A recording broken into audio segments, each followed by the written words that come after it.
আমি 15 দিনের জন্য ঢাকা থেকে কক্সবাজার ও তার আশপাশে আনন্দ ভ্রমণে এসেছি। জরুরি কোনো কাজের জন্য আসিনি। আমি কি কসর পড়ব নাকি পূর্ণ নামাজ পড়ব? আপনি 15 দিন বা তার চাইতে বেশি থাকার নিয়ত করলে পরিপূর্ণ নামাজ পড়বেন। কক্সবাজার যে আপনি 15 দিন থাকবেন, এটা যদি আপনি ফিক্স করে থাকেন তাহলে সেখানে পুরো নামাজ আপনার জন্য প্রযোজ্য হবে। উদ্দেশ্য আপনার ঘোরাফেরা হোক অথবা সিরিয়াস কোনো কাজ হোক, তাতে আপনার বিধানে কোনো প্রকার পার্থক্য তৈরি হবে না।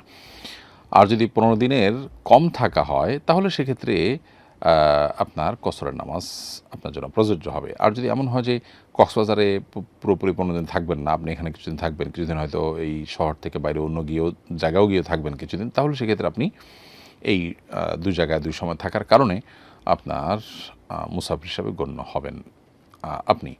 সেক্ষেত্রে আপনি 15 দিন বা 15 দিন বেশি থাকলেও যেহেতু কয়েক জায়গায় আপনি থাকছেন, ধরা যাক 5 দিন আপনি চিটাগাং থাকছেন, 10 দিন আপনি কক্সবাজার থাকছেন, তাহলে ২ জায়গায় মিলে যেহেতু থাকছেন, অতএব আপনি কসর সেই হিসাবে পড়বেন। তাহলে আপনি কোন উদ্দেশ্যে গিয়েছেন, বেড়াতে গিয়েছেন না সিরিয়াস কোনো কাজে গিয়েছেন, এটার কারণে কসরের বিধানে কোনো পার্থক্য পড়বে না।